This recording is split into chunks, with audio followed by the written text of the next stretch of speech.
chawe ndudifumulera ababwi bamumbulera nachikolo bamulichisa chawe nduvuwa achiya kunini kutoba tanu kasengola manini baboto mudiba amubona ofaratsanda everyday bachi with the sauri ndoru mangamane marawai bachi mwitangaura bana babu basebanga nama ene hachi with the sabe timuni uya udiba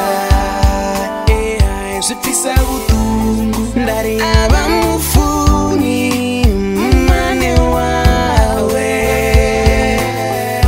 chekotya we baroba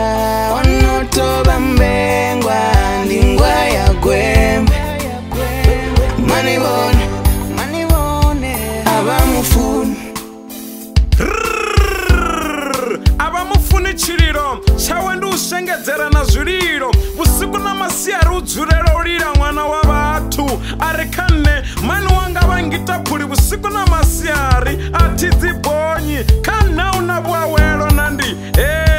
ubuya umbulori bwawela ndi mavu tambo ndiena tambululo mbiluni yawe zvipfisa butungu vahashu zvipfisa butungu vahashu chimwe chipinga wedela songola ngenobika utanzwa nokuluma kaphera dza 12 aete abamufuni chiriro abamufuni mani wawe bamubengelani mani wawe nandi abamufuni mani wawe chekotya we baroba onotoba mbengwa ndingwa ya gwembe manibone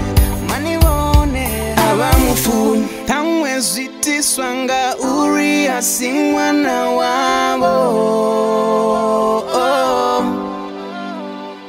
abamufuni tamwe zvitiswanga uri asi ropa lavo